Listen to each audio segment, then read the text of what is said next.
Hey, welcome back, everybody. It's time once again for one of our favorite shows.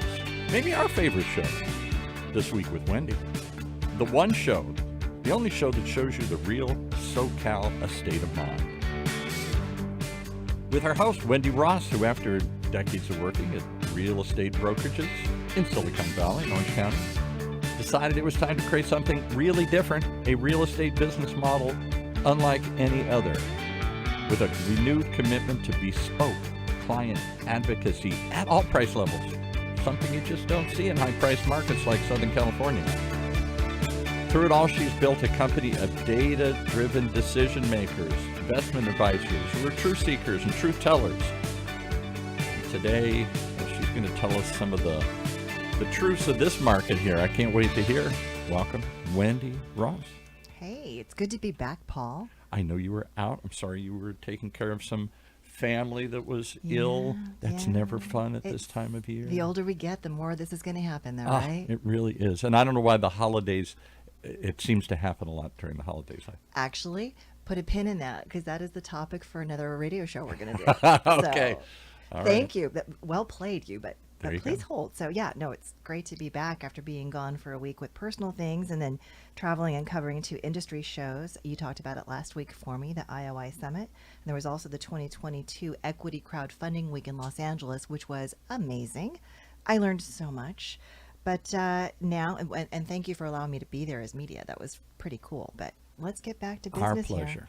We're going to talk about Orange County. And, I was thinking yesterday, as I was writing an article and getting ready for today's show, that it feels an awful lot like it did in 2014. So we're going to do a little time warp here with my chief brand officer. You stole my thunder about that. Thanks, Kara Stewart. Sorry about that. What I was going to say for everyone and play a guessing game of let's take a little walk down memory lane. Oh, darn it. Remember that? Sorry. So if you were on the airwaves or listening to the airwaves this year, Happy was the #1 song, that Pharrell Williams song that is quite infectious. Transformers Age of Extinction topped the movie box office. And then I thought this was a fun fact. Mm-hmm. The European Space Agency's Rosetta mission achieved something that no one had ever done before. It sent a lander onto the surface of a comet. That was so cool. Wasn't that? Mm-hmm. That was actually the year 2014. But despite that's a great movie and song and a really cool fact in space exploration, none of that has anything to do with real estate in Orange County. Except the year. Right. All of those things occurred in 2014. So why are we talking about that? Because in your most recent market report, you published a teaser on LinkedIn yesterday. Mm-hmm. You proclaimed something that we thought was shocking. We wanted to talk about that today. You opened your article with this statement. The last time I saw market stasis like this was back in 2014. Mm-hmm. Mm-hmm. And what happens is in real estate, and I suppose all things, but I only care about my world because I'm selfish that way. But when the market changes either upward or downward, then there's this, people hit the pause button. When it's going downward, sellers are like, well, hey, wait, I'm not going to sell. Let's just wait and see what happens here. When the market's going upward, buyers get back on their heels. They're like, well, I'm not going to pay. I'm going to wait for prices to come back down again. And you end up with this stasis. And in 2014, it was really profound because of, obviously, there was the meltdown of '08. And because Orange County has so much wealth, it took a while for the wealthiest of homeowners to bleed out, if you will, and for all the foreclosures to get into the market and get gobbled up by investors. And when there was no longer anything that was really interesting for an investor, they pulled off the market. And then the regular home buyers are like, wait a minute. Home sales have suddenly stalled. Someone must know something I don't know. So the regular buyers pulled off the market. And 2013 was a really hot year, and 2014 was fairly cool for a period while people figured out what the heck's going on before they got back in the game again. And that's exactly what's happening right now, but for different reasons. So, first of all, we can always leave it to you to have the most visual statements. Bleeding out, I'm not really sure that we want to see that again. But really, what you're saying in describing what happened in 2014, 2013, 2014, and now, are you saying that we may be getting back to normal? We are, but it's going to be a different normal. I mean, it's not 2014 again. It just feels like it in that we're sort of frozen, but we're frozen for different reasons, and it's going to change for different reasons. Well, So, let's talk about some of those reasons then, so mhm. that we don't leave listeners walking away singing happy and getting into a time warp, that we actually can be here and now in 2022. And, we're at the end of the year, so people are making forecasts and decisions about 2023. So, what are the factors that we're dealing with right now? It may seem a little bit like 2014 in the residential real estate market here in Orange County, but for very different reasons.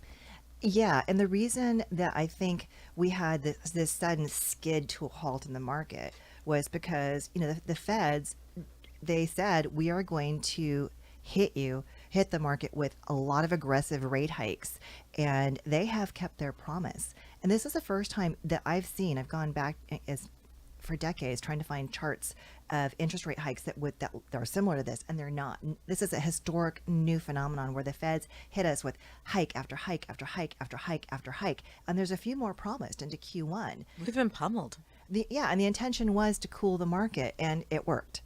It cooled the market. It scared a lot of people. There are many different opinions about this and the wisdom of it, and I don't have an opinion. All I know is that it is, and that interest rates did go up, and buyers did freak out, and it created some tumult on Wall Street. So it eroded a lot of buyers' down payments or their certainty about their future wealth accumulation, which also caused them to pull back. So it was interesting. So we didn't have drama like we did in 08, 09, where people literally had no equity and they were forced to sell and blah, blah, blah. We had drama for different reasons. It's still fear. It's still fear induced, but just a different kind. But the feds had to do that because to have double digit increases in home equity year over year into a third year is not sound. It's not healthy. You're a homeowner, of course, and you've Right. been talking about personally how you were happy to see your equity grow, but it wasn't sustainable or good for the market or good here in Orange County. Right, right. My late husband and I bought in an expansion community for a reason. It's an up and coming community, which means that it's not as sexy as other neighborhoods. So, but by virtue of that, it being an up and coming community, it should be accessible to most Orange County residents to be able to buy there. So, for my home to be worth $1 million and more is sad from that perspective because people, hardworking families now can't buy in my neighborhood. It's, unfortunate. And that goes back to what you always say, real estate is neighborhood by neighborhood. And that often puts you at odds with national headlines, most of which right now are broadcasting that price reductions are rampant. How are you feeling about that? Globally, it's true. But we have to really pay attention to what does price reduction mean? Price reduction doesn't mean always that values have gone down. It means that, John and Jane Doe, who put their house on the market today at the same price as their neighbor sold for 6 months ago, they may have to reduce that price. Or they may be trying to come on 5% higher and they're not going to get more than their neighborhood. So price reductions is a relative term. In some neighborhoods, it does mean prices have gone down. In other neighborhoods, it means they're not going up. And yet other neighborhoods like Ladera Ranch, inexplicably, they've continued to go up month over month over month. I don't get it. So globally, yes, we're going to see softening of prices. And I don't mind if that my 33% increase might go down to 23% increase in equity. I'm okay with that. It's still an increase. It's still an increase, people. So let's just not be greedy.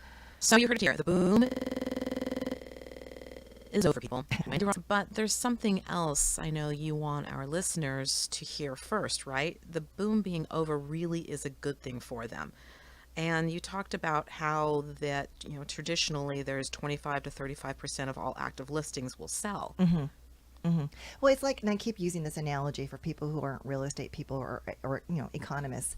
If you walked into Macy's and there was a big sale going on and the shelves were empty, you think that was really weird, right? You're used to them having a full shelf and a half to 2/3 of it is sold at any given time. That's how real estate works. We don't sell every house that comes on the market. That would just be bizarre. Yet during COVID, we almost did. We would traditionally have between 30 to 35% sell through of all the active inventory during peak summer months. And as we got into the winter months, we might sell through 20 to 25% of all the standing inventory. But during COVID, we were selling 60 to 62% of the standing inventory. It was insane. So, 60 to 62%. right. And what's really interesting is that during the COVID phenomenon, we sold as many homes month over month as we did before.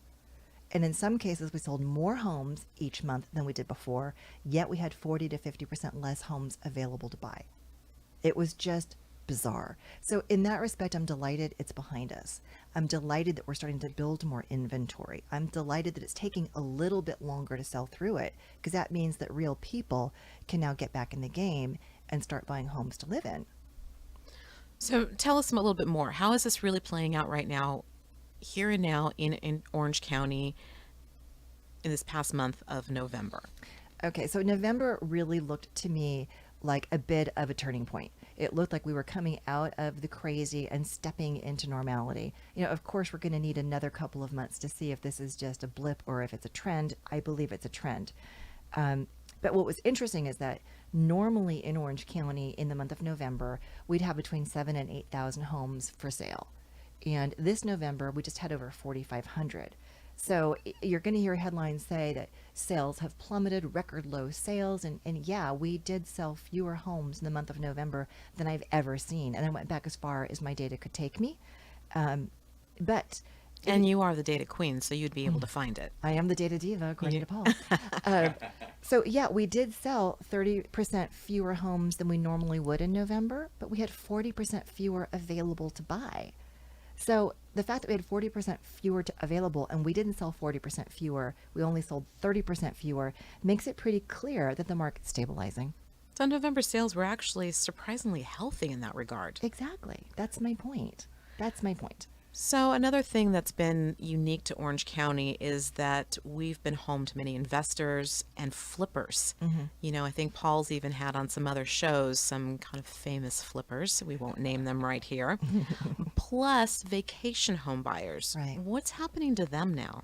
Well, and we've always had vacation home buyers and flippers and things in Orange County, but it went on to hyperdrive during COVID.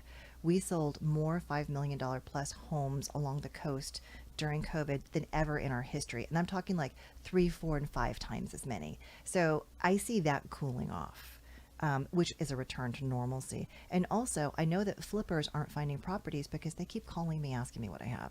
They keep calling me looking for something off market. I get emails every single day saying, what do you got? What do you got? So flippers out there are clearly starving, which also tells me it portends a return to normalcy, because a flipper needs to buy a property and bank on it appreciating enough that they can pay money to fix it up and resell it and make a profit. And that's kind of going by the wayside, which, doesn't dismay me. I first heard about flippers, or at least they came into my consciousness following the Great Recession. And so many people looked at this as either a sideline business or jumped right into it. A lot of times fueled by reality shows and others that promised them the world of how easy it would be to make quick money. And so many of them were disenchanted by that process. And yeah, I can vouch for you. I'm hearing you get these phone calls, and I can hear the pain in their voice of what are we going to do if we can't flip homes? What's going to be our next big thing in real estate? Well, and that's just another reason why I say this feels like 2014, because I represented a lot of those investor buyers with, cashier's checks on the courthouse steps, buying the distressed properties directly from the trustees, and then they were built, this cottage industry exploded because all the, people here that were sitting on bags of cash, and trust me, they're here in Orange County, they went and had some fun and started buying and flipping a bunch of houses. That's exactly what happened early on in COVID when people realized, oh my gosh, the world is beating a path to Orange County because we are a relatively affordable coastal community. People can buy an ocean view home here for less money than they would pay in LA County or Monterey County or the San Francisco Bay Area, and so they were flooding here to buy vacation homes because, of course, they wanted to park their yacht somewhere. It's so. Don't we all? I know, right? We all need someplace to park our yacht, right? It's a weekend problem that we dish about, but I digress. As you're talking about bags of money and it's the holiday season, what came to mind is Scrooge McDuck sitting on his wealth. I think I met him last week. Yeah. Handsome fellow, huh? Yeah. Yeah. Yeah. Now, what's really interesting though is although it's more affordable than LA and some of the other geographies that you talked Yeah. about, Other coastal other areas. coastal areas, Orange County jobs are still here. Right. And people are not leaving in droves, as some suggest. But it goes without saying, Orange County is just a tough place to make it financially. Talk about the rental market versus a home buying market. It's really, really tough. And that was why I wrote in this article. I mean, people who want to get the good jobs here, and there are so many tech jobs. There are so many, professional services, and there's sophisticated financial advisory and all these investment houses here, and there are great jobs to be had. So the people who want to stay here and work here have this really unenviable choice, if they don't already own a property, of, do I suck it up and pay these higher mortgage rates right now, or do I suck it up and pay the higher lease rates right now, which aren't going to go down? They're not. I don't care what anyone tells you. Lease rates did spike earlier this year, and they softened a little bit. The median lease rate did soften back down to $4,000. $4,000 is our median lease price. That's insane. And you want to hear what's more insane? When I was with my family last week up in Northern California in Silicon Valley, a brand new apartment building, luxury apartments were built near my family. So I inquired, a 560 square foot one bedroom apartment was $4,000. Wow. So there's a lot of runway in front of us, people. Stop waiting for things to go backwards. Regrettably, I don't think they're going to. There's going to be a little bit of softening in home prices, but not much. And mortgage rates certainly aren't helping. They're not, and they're going to continue to go up. I mean, they're at a 20-year high, which is disappointing. However, there are still little niche loans here and there that we can find that are well priced. I had someone get into a 30-year fixed rate loan. It was a super jumbo. Granted, it was over $900,000, but it was at 5.6% for 30-year fixed. That's 2% under market. So, well, 1.5% under market. What I'm saying is that partner with the right professionals, and we can get you what you need to make it affordable. But it's a very nuanced strategy now. It is a nuanced strategy. And how are you helping buyers understand that nuanced strategy? There's a lot of vodka involved. I was going to say a lot of pain, a lot of tears, some alcohol, some other substances. All I can do is have every buyer's unique. That's why I love what I do, because it really isn't the same thing. It's not rinse and repeat. Every single situation is unique, because not only is the client unique, the world is constantly changing around us. But having said that, I have conversations with buyers, and in some cases, especially when they're self-employed, and they get to write some things off for the business expenses, for them I may advise, let's get you into a lease. Let's get you into a 2-year lease with an option to renew if a landlord's dumb enough to do that. I hope landlords aren't listening. So they can lock in, at least secure their housing payment, and they can control the housing payment for a couple of years while they do whatever their growth plan is. But for almost anybody else, we need to have a conversation about get into the market. And if this isn't the home that ticks all the boxes, like it's not commute accessible for your school or your kid's school or your job or, then either let's get you into something that is in the right geography, but it's not your ideal home, and just make this your 2 to 3 year plan. Or let's get you an investment property in another neighborhood where you don't want to live, but it's going to pay for itself, and then secure a lease, again, trying to get the longest lease terms we probably can. So it's a nuanced conversation, and one lid doesn't fit every pot, and everybody has to adjust their expectations. You're not going to buy the home that your cousin, sister, brother, dog, whatever bought last year. You're not. That was a minute. It's over. And I'm sorry. And if you didn't act then, you're going to have to adjust your behavior now. And if I had $1 for every seller I told, get on the market, get on the market, get on the market, because this window will close, I'd be a very wealthy woman and talking to you from the Bahamas.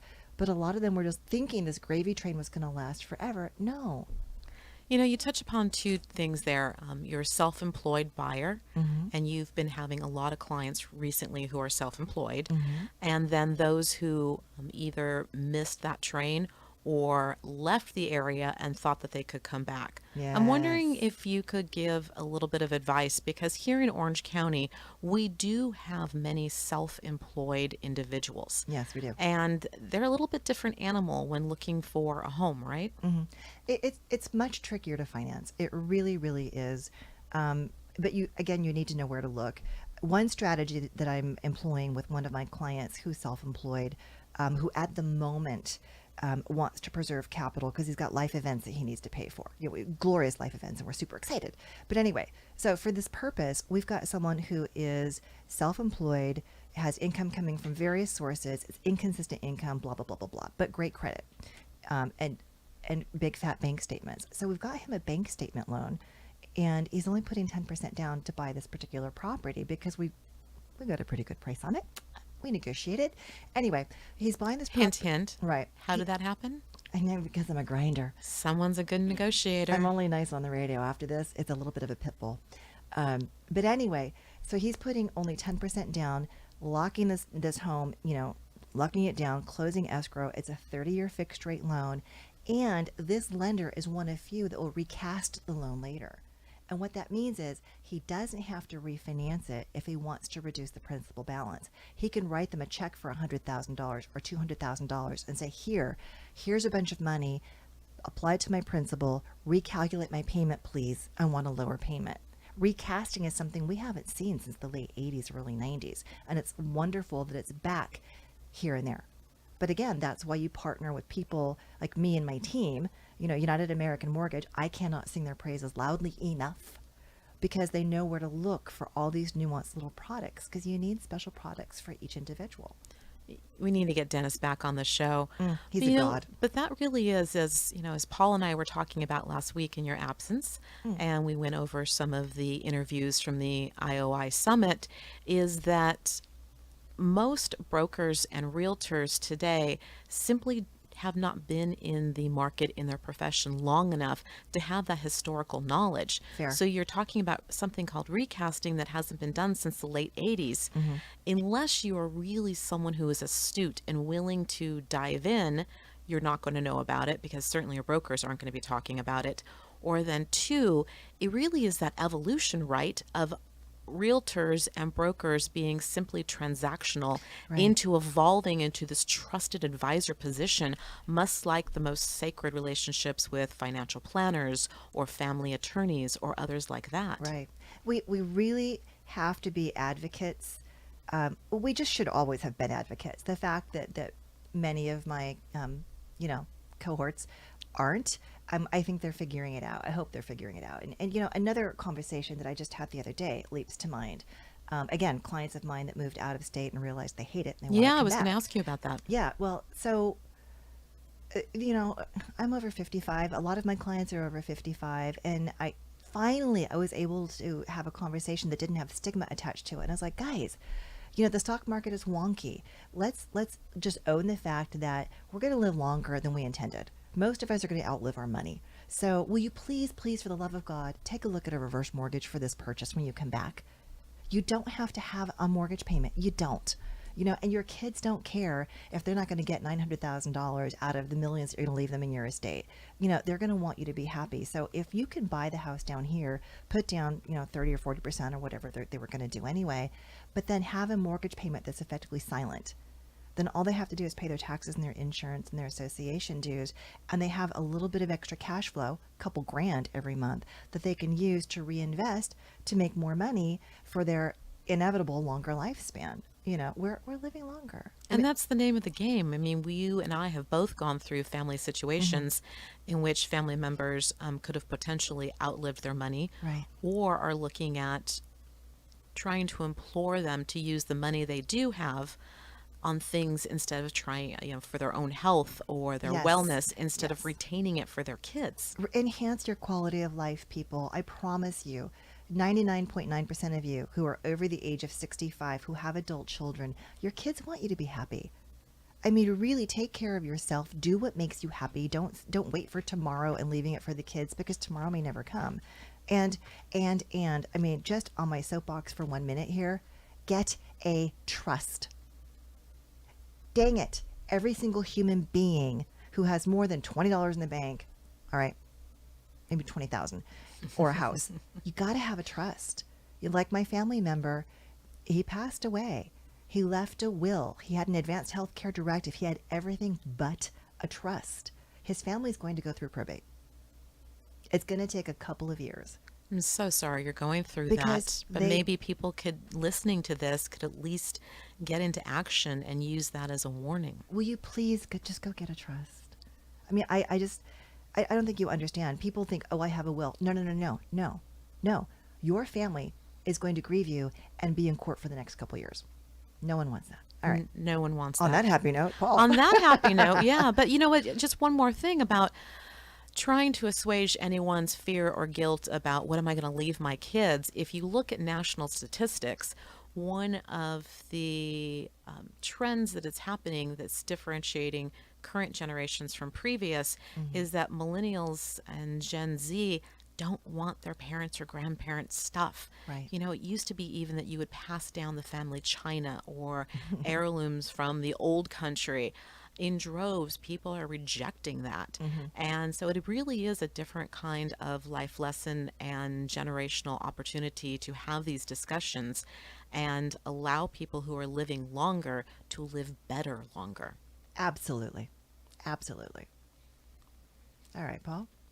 Wow, a lot to take in here today. All right, let's remind everybody that you've got a whole long list of strategic partners. You bring them in here all the time, and one of them is our sponsor today, Ford & DiIulio. Ford & DiIulio is an Orange County-based boutique litigation firm with experienced attorneys who all practice in the big law firms.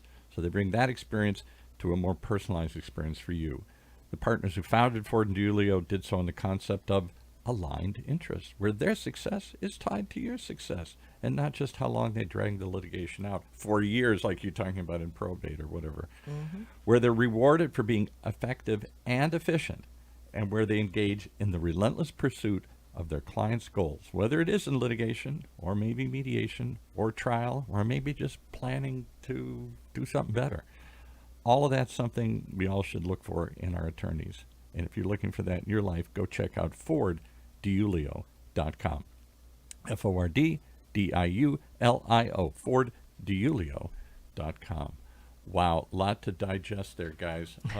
I'm going to give you an unexpected little comment. I always get to make one little comment after this. Okay. My parents passed away 10 years ago. I went through this before many. And they had all these little precious things that meant so much to them. And they held on to them. And when I looked at them, I either didn't want them, their china, my dad had a beautiful cut glass collection that he cherished his whole life and listened to.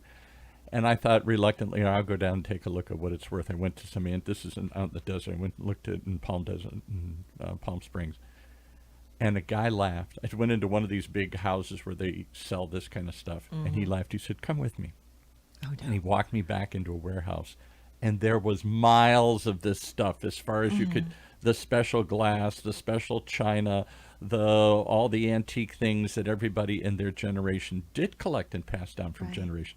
He said, it isn't that it isn't wonderful stuff. It is great stuff. There's just no market for it anymore. Right. Nobody wants the heirloom china, the heirloom silver service set, the cut glass collection, everything.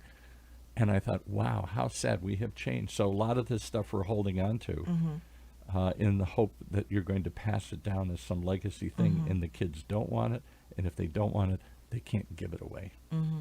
Well, and what's interesting too is that with I'm blanking, I haven't had enough coffee. With the property tax code changes in recent years, a lot of families, especially in Orange County, that acquired a lot of real estate in their portfolio, they were able to pass it down intergenerationally without the property tax being reassessed to the current market value. Yes. And that was helped grow their family wealth exponentially. Well, now it has to, the only time that will occur now is if the person donating, well, giving it, granting it to their heirs, bequeathing it to them, if it was their primary residence, they live in it, and the heir who's receiving it will also live in it. So all those rental properties and so forth, they're going to be reassessed for higher property tax. Oh, wow. So, and I'm not saying sell, but you might want to think about it, because if the only reason you're saving it is to give your heirs this property that's not going to have the accelerated property tax, then maybe you need to talk to your family about what if we sell it and do something else with the money. I would love to have you bring in, you must have some experts on estate planning and trust and stuff. We should have that talk. I want to hear that talk. I'm sure others would too. Because the way we leave wealth to our families is changing. Yeah. And I understand old school people are like, no, I'm building this empire. I'm going to leave it for my kids. Well, leaving it for your kids today is not the same as leaving it for your kids 10 years ago. And even if you're sort of an average person in Orange County or the next level up, you don't have to be the uber wealthy to think of this, because look what houses cost now, are worth. And you bought it for 200 and it's worth 2 million now or something. So yeah, like I know a guy who has a really big house on Lido.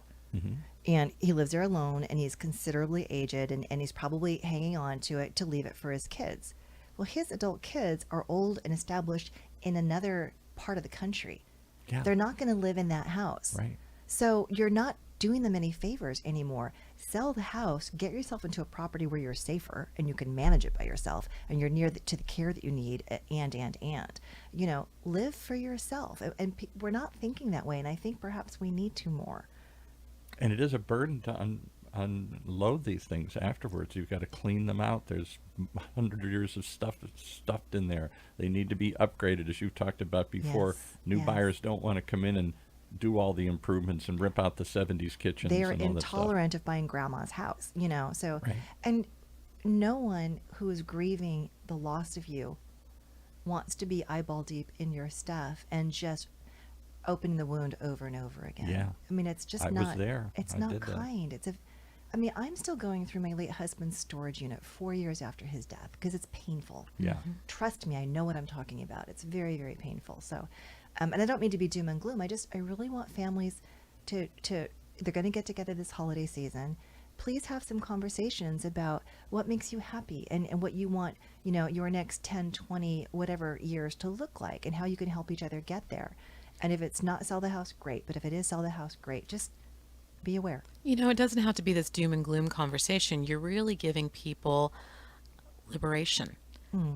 They haven't in past generations felt like they could have these conversations, but you're asking them to have these conversations because it's not only what you're seeing professionally, you've lived it personally, I've lived it personally, Paul's lived it personally, and national statistics indicate that these are the conversations younger generations want to be having with their parents and grandparents. I was stunned when I was in the ER last week and it was full.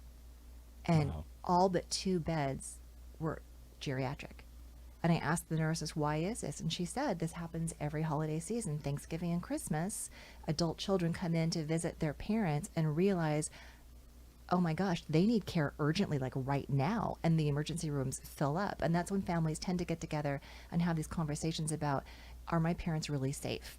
Is my sister, cousin, brother, whatever. I don't mean to be ageist here, but that's when we get together and we help each other evaluate, are you where you are safest? And if not, these conversations are happening. So I encourage people to have the conversations. And if you have any questions about how property tax codes changed, income tax codes changed, where the market is going, any of it, just, reach out to me. I'll connect you with other professionals. It doesn't have to be me. Yeah, Wendy really does have a network of trusted advisors who can talk about all of these subjects, and she doesn't benefit from it financially or personally, but it is a way of helping Orange County thrive better. You're touching upon some of this in your upcoming November market recap, market update, Yep. which people can subscribe to by going to realveracity.com. But also, I know you are planning some special segments upcoming here on this podcast and content on your website around these issues, right? Right. So we're going to be really dialing in deep, like Paul had said, talking about the myth of the will, and the trust and the probate angle. And we're going to talk about and dealing with aging family members. We're going to talk about how to be strategic and buy in a market that you don't like. And we're going to talk about strategies for making investments now, like LA28. Just remember those words, LA28. We'll dial into that later. Good stuff. Look forward to all of it. And let me throw in one last little thing, Sure. observation here. What I observed in my own parents' life. My parents had a big house back in the Midwest that they'd lived in for 50 years. And I was never going back to Michigan to Right. live in it. Right. And it became a bird. What was a joy when they bought it? It had property. It had their apple trees on it. All these things. They just got so much pleasure. I became a giant. It's in the snow in the winter. Became a giant burden. It became a problem. To and it was old and things were breaking. The furnace went out and the roof needed to be replaced, and all these kinds of things were coming due at a time when they didn't want to be emptying out their nest egg here. So when I finally, after years and years and years, convinced them to sell it all while they're still alive and move out here to the desert, which they resisted tooth and nail. I remember vividly going back when we had an estate sale, we had garage sales, everything went. And my mother and dad, for the first time in their life, I thought they were going to come to blows, because my dad kept saying, my mother would say, we can't get rid of this lamp. Somebody gave that to us for our wedding anniversary in 1962 or something. Yeah. Aunt so-and-so gave us that. And my dad would say, it's gone. It's gone. And when they finally flew back to bring them out, everything was gone, except the bed that they had bought when they got married. Oh, how sweet. And like one or two other little crazy sentimental things like that they brought with them that had shipped out here. Now, if you could have seen my mother's face, she looked like somebody had shot her dog. I mean, she looked so sad.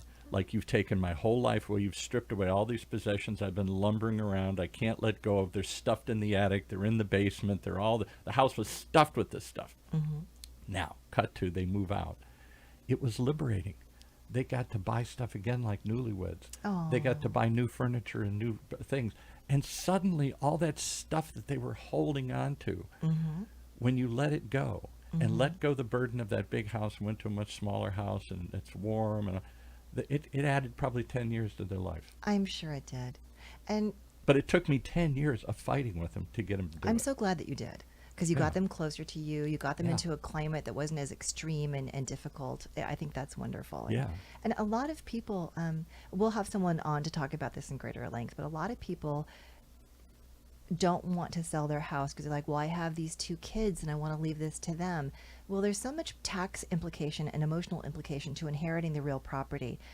You're truly better off selling it and going and getting a single premium life insurance policy and having the kids be the There you go. beneficiaries of that, There you because there go. are much fewer tax consequences that way. It's easier to split up. They don't have the emotional Passes through upheaval. tax-free. Passes through tax-free. They don't have to go through the excavation of your life and all the old wounds. And there are ways to do it. We'll have insurance professionals on the show to talk about that. It's like, yeah, you pay a massive insurance premium, but you get to sell your house. You get to live where and how you need to live. You still get to take care of your kids. They're going to get cash value later. It's a clean win-win-win. There are other ways. Well, I look forward to hearing those in the coming year, because I was at the front edge of the wave. I know you've both gone through these loss of parents and loved ones and stuff. And it's more of a common theme at our age here. Yeah. And I don't know what we're all holding, me included. I don't know what we're all holding on to this stuff for, in the fake hope that somehow we're going to leave it behind. And Right. that's a legacy of something when everybody's going to look at it and go, what the heck is this?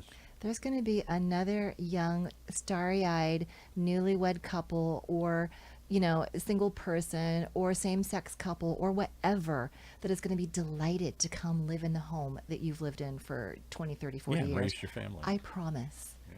It will go to someone who loves it just as much as you did.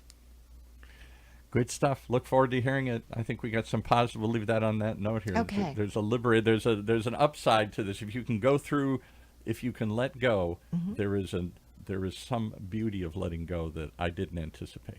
There you go. Minimalism. Yeah. Minimalism, folks. Yeah. Stay tuned for more. Right. Okay, that's it for today. Any other final thoughts or any other things here? We just leave it there. I think we're going to call it a wrap. Just follow me, The Real Wendy Ross, on Instagram or LinkedIn, Wendy Hooper Ross, or Real Veracity on LinkedIn, or of course, listen to This Week with Wendy wherever you most like to listen to podcasts, because we're everywhere.